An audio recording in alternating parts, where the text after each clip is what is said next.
everyone, and welcome to AEW Unrestricted, the official podcast of All Elite Wrestling. I am Aubrey Edwards. On TV, I yell at half-naked men who fight in their underwear.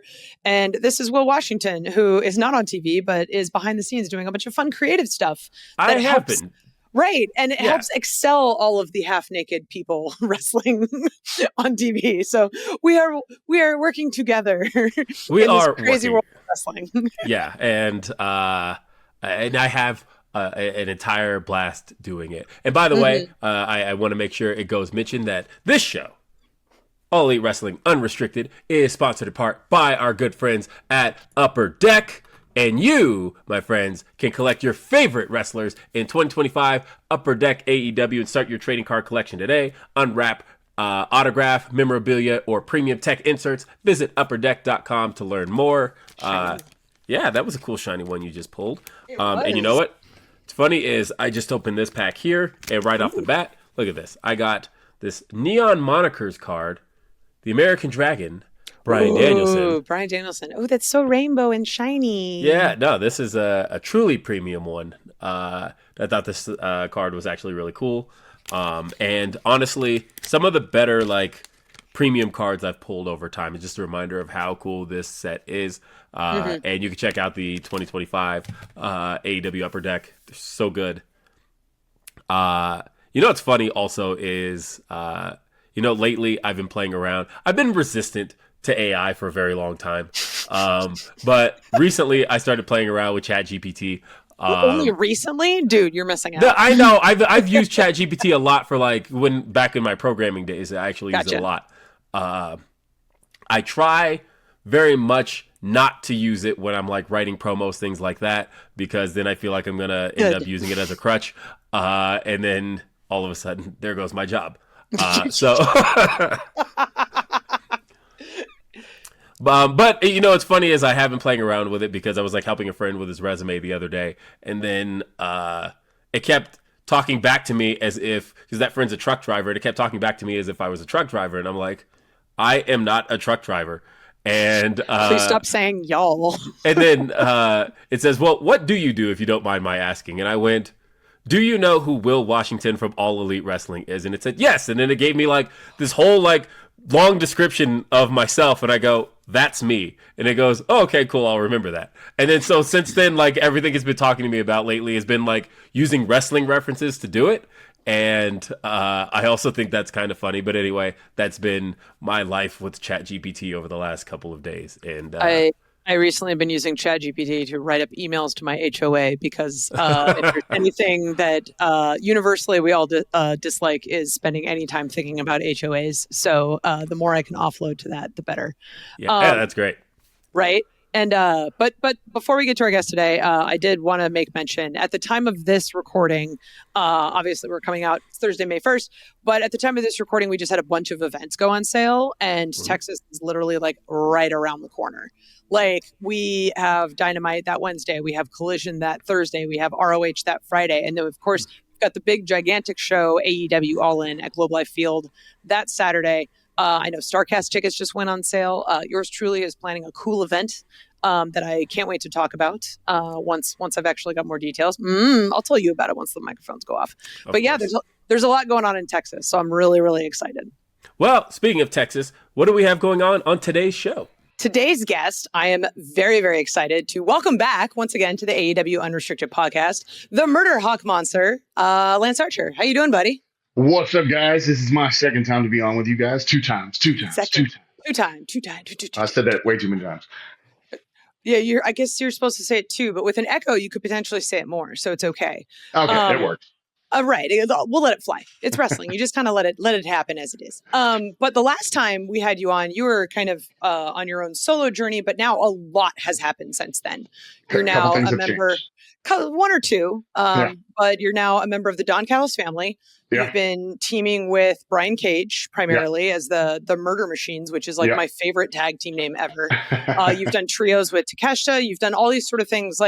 Tell us a little bit about why you initially joined the Don Callis Family, because as you know, Don Callis is kind of almost the most hated man in AEW. So you've got to have a good reason for this to sort of be the positive decision. I think you can obviously see what's going on with Don and like Takeshita and Kyle, and the trajectory that those guys have already taken off and being a part of his group. And like you said, like I was kind of on my own and kind of doing my own thing. And, Jake and I kind of run our course, I guess you could say. I was still technically with him at the time, but we just weren't doing a whole lot together. I'd kind of teamed up with the Righteous guys for a little bit there. And that was a cool combination and whatnot. But, when Don approached me about joining the Don Callis family, I was like, all right, this has got potential. I was like, he's hated more than anybody else on the roster, I think, and probably as much or more than just about anybody in the business of professional wrestling as a concern. Yep. But yeah, and so when he approached me about this, I was like, okay, the potential behind this is very high. Like I said, with what's going on with Kyle, with what's going on with Takeshita, the involvements he has, the history he has with guys like Kenny Omega, Will Ospreay, the list goes on and on with the potential possibilities of getting mixed up with different people at different times and in a high capacity. And like I said, love him or hate him, Don gets it done. Well, what are you noticing is the big difference so far in having Don in your corner versus the time you had spent with Jake? When he punches somebody, the insane reaction that people have, loving, hating his ass, that would probably be the biggest thing. Wait, when does he punch people? Never, Aubrey, never. Okay, because I don't. I might have to go back and watch the tape because I don't remember this ever happening. Yeah, go back and watch some tape, but don't watch it too hard and too closely. A lot of times you're doing your job, you're checking on me because me, little frail little old me, is possibly hurt, and you have to make sure that I'm okay in that moment. I mean, nobody should be caring about Don. You should be watching me, and that's right. I appreciate that. Right. My optometrist also said, as I get older, my eyes are kind of getting worse. So this all kind of checks out. Mine too. Very much checks out. We're checking on each other in that moment. So if you hear something, don't turn around. I appreciate you, man. You're welcome. Well, and another thing, too, is that it has to be distracting having noticed over the last few weeks Don Callis impersonators showing up at ringside. Yes, that I don't understand people's mentalities when they want to impersonate Don Callis. I mean, I guess if you just have the desire to be wholeheartedly hated by everything and everyone around you in that moment, that's something to aspire to. But other than that, I don't get it. I don't understand. Like, just go on Twitter and say an opinion, and then immediately you'll be hated by even more people. So why would you also want to be bald with a gigantic scar at the same time? Like, this is just like, ugh. I don't like it at all. I saw the one guy, he had the bald cap on and the scar painted in, but then he had his ponytail sticking out the back. Didn't have it completely covered up. This is like, all right. Fully commit. He's not full commitment. I'm sure Don didn't take too well to that either. No, it's like the Muppets. As long as you don't see it from the back, you're okay. And then it's like the whole illusion's gone once you see it. It's like, whose hands up what? Excuse me? I'm already laughing way more than I thought I would during this interview. I'm so happy about this. What do you think? Because obviously Don picks a lot of different people. Like, he's recently added Rocky Romero and Josh Alexander to the group. We've seen Trent Beretta. We've seen Will Ospreay is a part for a while. Then he left. We have Mark Davis. Hobbs was a part of the group for a while. So what do you think it is that Don sees in you and what you provide to the group as a whole?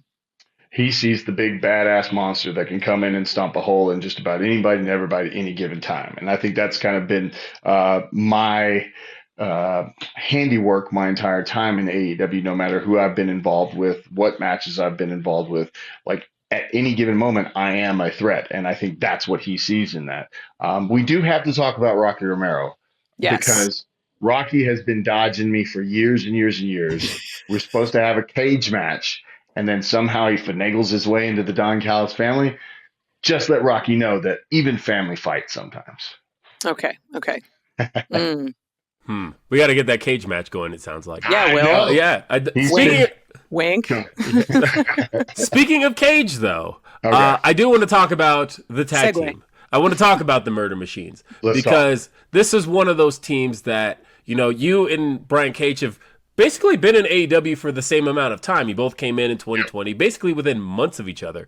Because you came in March of 2020. He came in May of 2020. So really, it was like a 2-month difference in the time you guys came. And there were a lot of like parallels between you guys. Where like, There was a period where you had gotten a world title match, or the TNT title match, and then he got a TNT title match, you got a world title match, he got one, and it was like there was a lot of things happening around the same time. You guys had such parallels, Right. but I don't think anybody had thought until we saw you guys together that this team just works, it clicks, it's magic. And it just feels like I remember from almost the first week after you guys started teaming in the office, we were all talking about, this is it. These guys are it. These guys have the potential to be the next Road Warriors. Like, just looking at these two as a team, they look like they should have been together a long time ago. How did you feel the first time it was kind of proposed to you that you would be teaming with Brian Cage?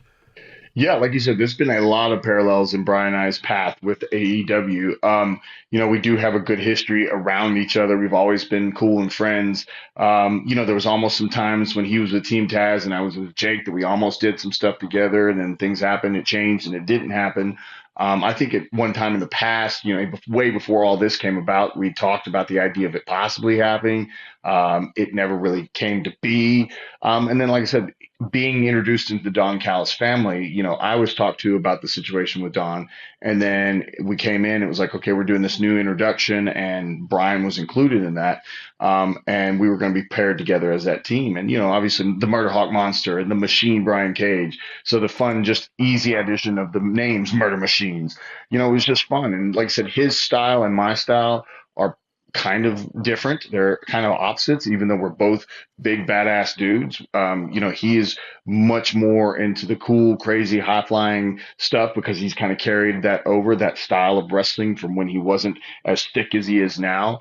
And my style's just always been the big badass brute. So combining those two things with the images that we both portray, with his physical size, my physical size, his physical presence, my physical presence, and then you kind of take the best of both worlds in professional wrestling and his crazy cool athletic style and my bruiser, basher, skull, and monster style, and you put them together, and then now you've got the combination of a couple of guys that are just ready to take over the tag team wrestling world. It's pretty great because you're both the gigantic meat wrestling style men. You both have phenomenal hair, whether it is facial hair or braids or what have you. And you're both just insanely strong. Yeah. And one of my favorite things about working with you from especially from a ref perspective is entrances are slightly different. We're just, okay, I'm going to go right in the ring and wait for him to throw a guy over. And it's one of my favorite parts. I'm wondering, do you and Brian ever have a competition to see who can throw a guy the farthest? No, but when he comes back, we should absolutely do that. I think there was one time, most recently in Vegas, it was a very quick, short moment. And we had 4 guys involved in the situation. And we just decided to bring all 4 of them at the same time and toss them down the ramp and toss them into the ring and toss them into each other and then toss them out of the ring when we got done. We try to make the best of every situation. And that was one of those situations where, let's not waste any time. Let's take these young men out in the most insane and fun fashion we can. And that was probably the closest we come to having a tossing competition. But one of these days that's a whole segment. Let's see how far we can toss somebody. So fun story about that. I remember that day in Vegas, there was a group chat going on trying to figure out all of the names for lower thirds and nameplates and such. And someone asked, who are the people that are unfortunately getting pummeled by the murder machines? And then whoever it was listed 4 names. And there was a question of wait, why are there 4? And I said, because murder is in their name. We're non-discriminatory. Yeah, exactly. It's you murder everybody. It does say everybody dies. So hey, there you go. Well, talking again about the team, you guys before Brian's injury were on a path toward potentially, challenging for the AEW World Tag Team Championship against another dominant team in AEW, the Hurt Syndicate. Right. And it seemed like we were right there, really close to getting to see that match, and it felt like something that a lot of people were very much into. Now, of course, timetable for Brian is up in the air. Of course, we don't really know, but thinking about kind of how close you were to potentially getting a challenge for gold again in AEW. I guess, what does that path look like for you now in having gold in your sights? Yeah, we were extremely close. I don't know what his timetable is going to be.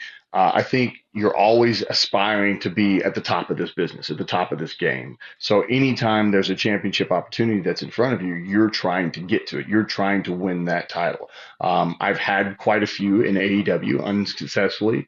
I did win the New Japan US title with Mox way back in Dallas days in early, mid 2021.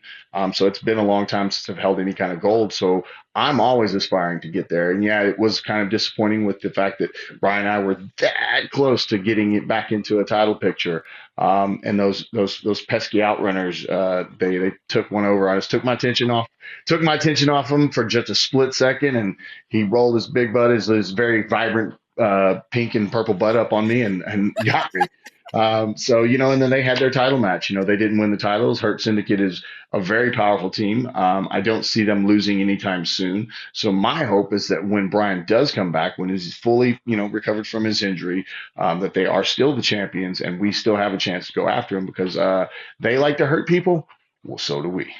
Yay. Oh my God. I love this. Oh, this is so good. Okay. I've got more questions coming up specifically about Texas, but we got to take a quick break when we come back here on AEW Unrestricted. AEW Unrestricted, Aubrey, Will, Lance. We're talking to Lance Archer, the Murder Machine, one of the newest members of the Don Callis family. Oh my God, his hand's coming at me. I'm going to die. You had mentioned very quickly having a match with Moxley in Dallas for the U.S. Japan title with New Japan. Mm-hmm. And I know that you're from Texas. Anytime I think of Texas, you're one of the first names that pops in my mind. And I know we've got a big show coming up in Texas this July, AEWTix.com, by the way. Can you talk a little bit about what makes Texas wrestling different? Different. I just think it has such a strong, rich history. I mean, the Von Erich's kids are with us now. They're That's still true. the ROH Trios champion with Dustin, another Texan.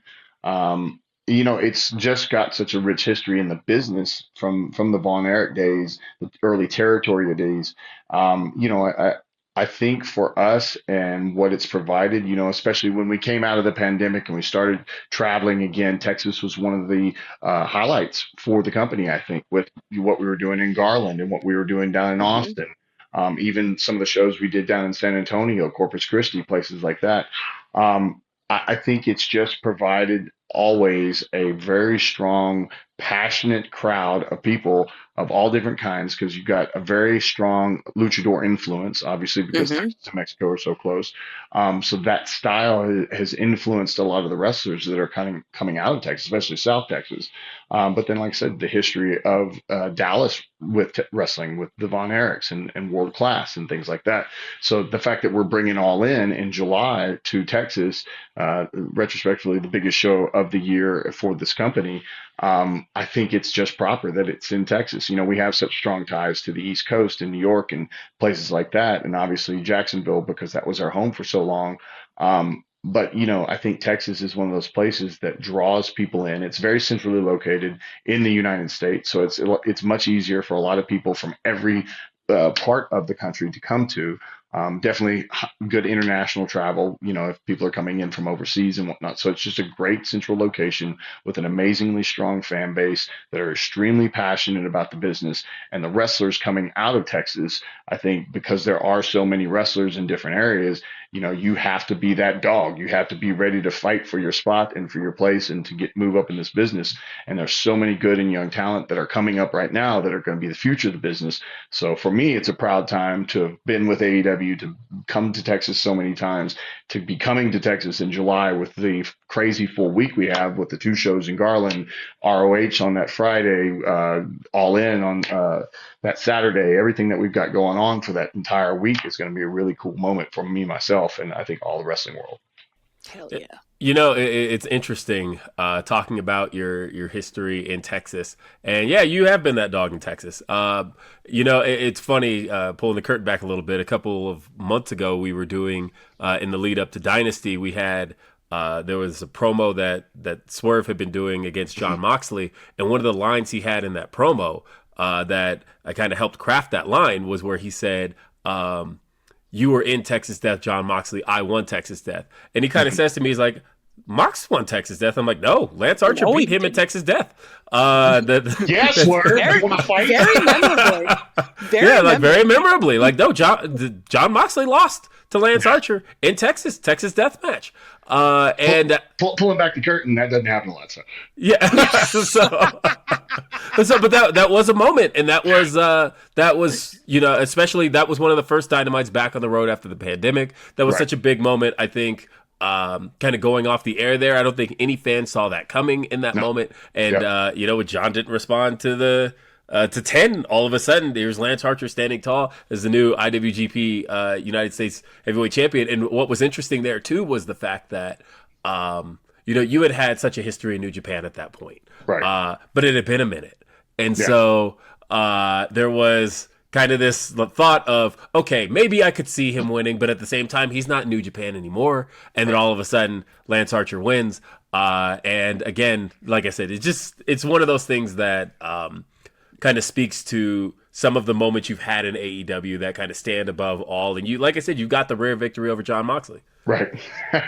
Not a lot of people have beat John. So, John's been pretty tough in all of his time in AEW. So to be one of those guys, and you said he didn't beat the 10 count. Well, he was stuck to a table that he'd just gone through with barbed wire wrapped in it. He wasn't getting up very quickly at any time soon. No. Yeah, look, for me, that was such a really cool moment. Like I said, there's been ups and downs. There always is in the business of professional wrestling. And that was definitely one of my highest, if not my highest time with AEW. And so like earlier, when you asking, do you aspire for other opportunities at Gold in AEW? Absolutely, because you always want to get back to those high moments. And I think the one thing that I can say I've always done is I've pushed through, I've persevered, I've never given up.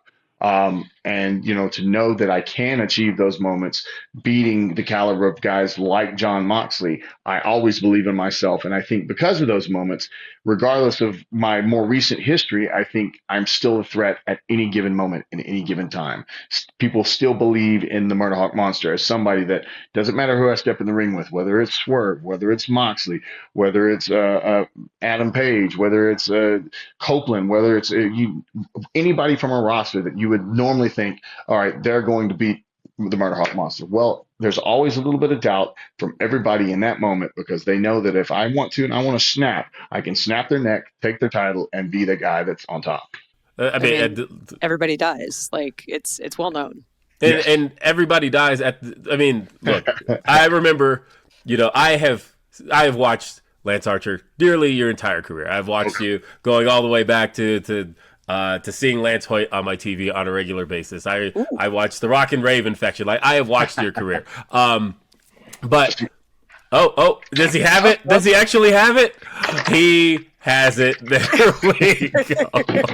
Nothing popped me more than seeing Guitar Hero. Yeah, here we go. Oh wow, look at this hat. Oh my god. No, I watched this man's whole career, but meeting you in person was the first time I was reminded of the fact that this man is 6'8". Like, this man could crush me. Like, what are we doing here?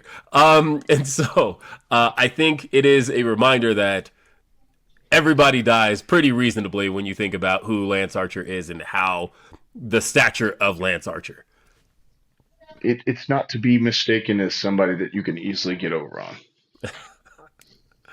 Yes, everybody. There always has to be a fight when it comes to Lance Archer, and I appreciate that you've paid attention. You've watched me my whole career. I hope you haven't been disappointed in what you've seen, and I hope you've been entertained at different aspects and different reasons, whether it was playing the Rock and Rave infection or the Murderhawk Monster and trying to put everybody's tongue down their throat. I don't know.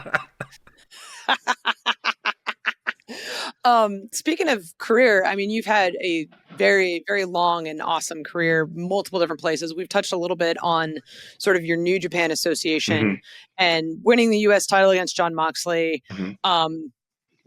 The association with like Will Ospreay in the Don Callis family, and I know he's not there anymore, but you two both had a number of matches over in New Japan. And it kind of got me thinking, like, now that we're doing sort of more work with New Japan, we have more of their talent coming over more regularly. We obviously have Forbidden Door. You were a part of the inaugural Forbidden Door back in June in 2022 United Center. Is there any sort of thing that you've taken primarily most from your time in Japan that you sort of applied to the Lance Archer you are today?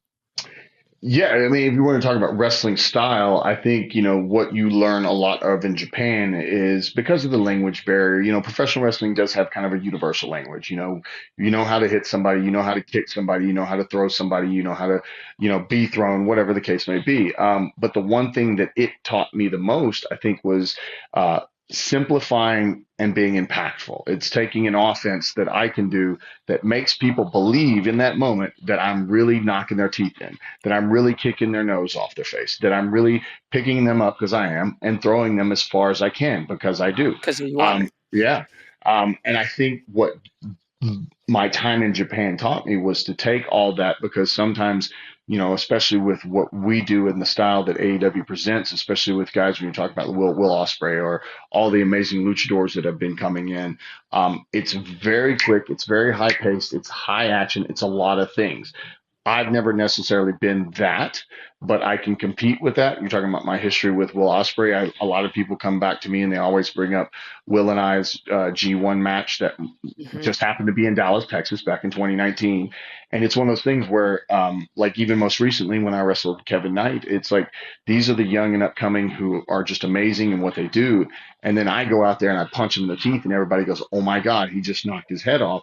But the combination of the two styles and my ability to still keep up with guys of the caliber of the Will Ospreays, like Kevin Knight, who just the other night, and things like that, I think that's what makes me fun and special for our audience, is the fact that, they like this crazy, amazing, high flying, high, action style. And then they like what I do when I come in and make people go, oh my God, he just murdered that guy.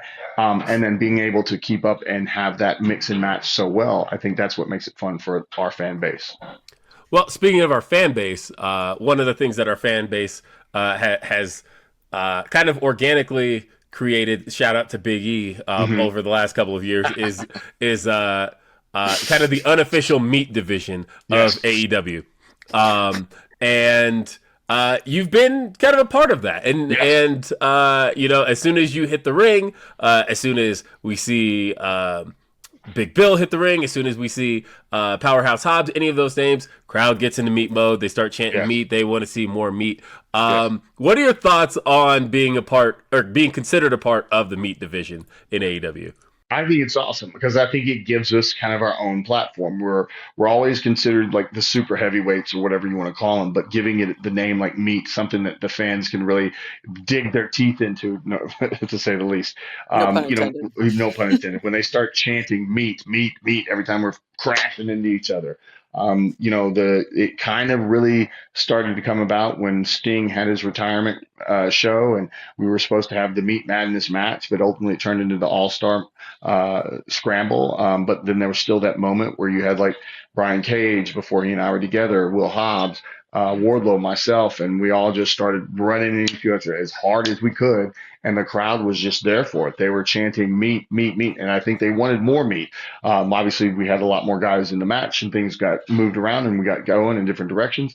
But I think it's one of those things that I think our fan base really enjoys, the big bad dudes running into each other as hard as we can, punching each other in the face as hard as we can, and just kind of hearing that meat hit each other in the face.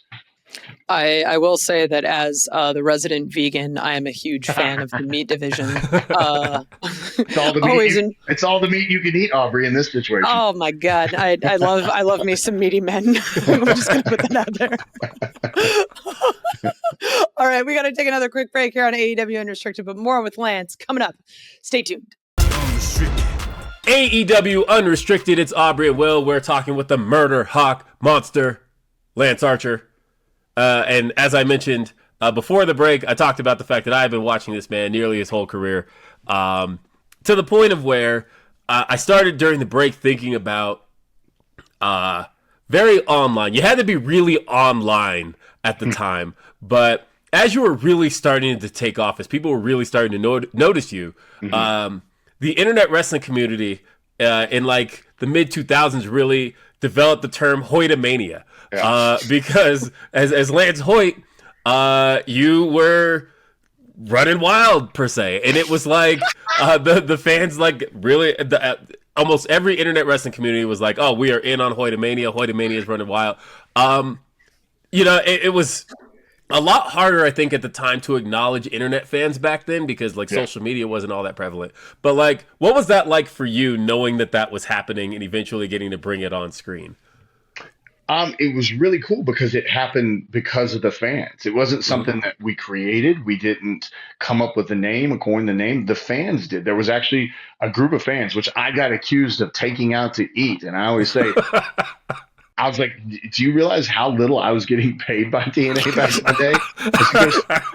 First thought I had, I was like, no, you can afford that. There's no way I'm taking like 15 people out to eat every night just so that I can get myself over. I mean, that would be kind of ingenious if you had the money and the ability to do so. But at the same time, like they were the ones that I think they just adopted me as their own as we came into the impact zone there in Orlando because it was all fresh and new. I'd like to believe that they saw the passion that I put into it back then, and just kind of where I had been and where I was going. Initially I'd come in with Kid Cash of Dallas, and then I kind of disappeared. Kid Cash was doing his own thing. They randomly brought me back and had me do my real name, Lance Hoyt, because Dusty Rhodes said, "Listen, we're gonna call you Lance Hoyt because it's a good wrestling name." And I said, "All right, cool. Can I introduce myself as Lance Hoyt?" Said I'm tired of being, a gimmick, a character, whatever. But Lance Hoyt, that's who I am. And he goes, "Yeah, that'd be nice if you were selling out 20,000 seat arenas, but you're not. So we're just gonna do it. We're just gonna do it subtly, baby, subtly." But Certainly. he said we're gonna do it subtly, and I said I'm on TV tonight. He goes, "Yes." I said, "All right, cool." So that was kind of how Lance Hoyt was born. But then as far as the Hoytamania was concerned, like I said, our fans who were there every week or every other week, whatever it was when we were coming to Orlando, they were front and center. They were making T-shirts. I still probably have a T-shirt somewhere buried away. They made signs and stuff like that to the point where, because they were all sitting front row, that they would be told, "Hey, you've got to put your signs down," because they would have the Hoytamania spelled out on I remember cardboard. that, yeah. So it would be all across and in front of people's faces, and just like I said, because it happened organically, I think it made it more fun and more special in that moment. And I always said I wish TNA would have capitalized on it a little more than they ever did, but it is what it is. And like I said, for me and my time in the business, whether it's the early days, like then I think Facebook was around, but for the most part, or MySpace, maybe even that far back, who knows? But mid 2000s, it was still MySpace because I remember I was in undergrad and we couldn't get Facebook because it was still tied to colleges. Yeah. Oh, see, we were talking about this on message boards. This is this is what I distinctly remember was being on the message boards, and we're like, "Hey, Hoytamania, man! Got to get there." That's where the discussions were happening with people who were organizing it. No, this was absolutely not Lance himself organizing this with fans. It was people on message boards discussing, "Hey, there's another taping coming up this week. We got to make sure we get these signs. We got to make sure everybody it was organized, but it was organized organically online." And that to me was a precursor to some of the organic online rises we've seen over the years. Oh yeah. It was a lot of fun, and I was slightly younger back then and able to do things like springboard Van Terminators across the ring and things like that. So I was able to give those adoring fans a little more to cheer for back then by doing crazy stuff like that. So like I said, it was a really cool moment in my time in the business as far as TNA was concerned. It's probably the best time that I had when I was in my early TNA days because I was there from 04 to 2009. And so, it was a really cool moment for me. It made me feel special because, like I said, it was just something that organically happened both in the impact zone and, like you said, on the internet, on the online. I kept saying inline. I'm trying to say online communities. It's okay. It's going to happen organically. Sooner or later, baby, organically. Suddenly. That's so great. Oh my God, that's one of my favorite Dusty impressions I've ever heard. By the way. Suddenly. Well, everybody, I think everybody's got, especially anybody who's had to work with Dusty, has their Dusty impersonation. But what's great about it is everybody's got it as it relates to themselves because as your story is entirely unique to you. That is a story that only Dusty could have had with you, and I think that speaks to who Dusty was and the impact he had on the business. No pun intended. Oh yeah. And we talked a little bit earlier about the Rock and Rave infection, and I suppose I'd be remiss if I didn't mention the fact that we actually just had a storyline that really revolved around Jimmy Rave in the robe. He was your tag partner for a good amount of time at that point. You guys were the Rock and Rave infection. Can you talk a little bit about your memories of Jimmy? Jimmy was one of the smoothest wrestlers I ever saw in the ring. Like his ability to transition from point A to point B, move to move, place to place, and spot to spot was probably the smoothest I'd ever seen in the business. Him and I's pairing kind of just came out of nowhere. Again, I'd been with TNA for that amount of time. Vince Russo was kind of running the booking at the time. He'd known Jimmy from Christian Wrestling Federation and wanted to bring Jimmy in. Obviously, Jimmy had his ties with ROH and things like that. I had been doing the thing with Christy Hemme and the Voodoo Kin Mafia, or BG James and Kip James, or Billy Gunn. And so it kind of morphed into the situation where like we became that team because I turned on VKM and started going with Christy, and then they brought in Jimmy, and then the Rock and Rave infection was born. And that's such a funny story too, because we literally showed up to the Impact Zone. I think we'd already done one set of tapings where we teamed, but he was just Jimmy Rave as he was, and I was just Lance Hoyt as I was, and Christy was Christy as she was. And we showed up one time, and Disco Inferno comes up to us. He goes, "Hey, you guys know about your new gimmick?" And we're all like, "Our new gimmick? What are you talking about, Disco?" And he's like, "Oh, so like, have you ever heard of the Guitar Hero?" And we're like, "I don't think I'd heard of it, but I know Jimmy had." And he's like, "Yeah, the video game guitar game." And he goes, "Yeah." And we're like, okay. And he's like, "Okay, so here's the deal. You guys all think you're rock stars, but you only play Guitar Hero." And we all went, "You're trying to murder our careers, aren't you?" I literally know people like that in real life, though. So oh my God. And he was like, "No, it's, they're going to give you," at that time we were doing 3 tapings, I think. And we were on all 3 tapings. We had backstage segments. We had live mic time. And I think that's when it kind of all dawned on us. We're like, okay, we went from not knowing if we were going to do anything on all 3 of these shows to now we're going to be on everything in some capacity. And then, again, we showed up with just kind of our normal thing. We're like, well, what do we do? How do we make this its own thing? And like the first time we appeared as that version of the Rock and Rave, we just kind of like jeans and tank tops on and stuff like that. By the time I think we got to the next pay-per-view that was coming up, that's when he kind of donned like the mesh shirt and the very bright, colorful pants. And then I did the kind of the Slash gimmick, like you said, with the hat and the unlit cigar or unlit cigarette, and ultimately the panties that were hanging off my tattered jeans and things like that. And, Christy, who could sing her butt off, would come out and sing as horribly bad as she could. And Jimmy would always say the wrong city, and I would ask for a fifth of whiskey and some M&Ms, just the most ridiculous things we could do. But like I said, because all of a sudden it went from not doing anything or not knowing what we'd be doing at all to now you're on everything. And we were at the time, I think, one of the only heel tag teams, and all of our tag teams for the most part were baby faces, whether it was Motor City Machine Guns or LAX or Bubba Devon and things like that. And so we were just kind of intermixed and having to fight everyone because we were kind of the only heel team that was in the company at the time.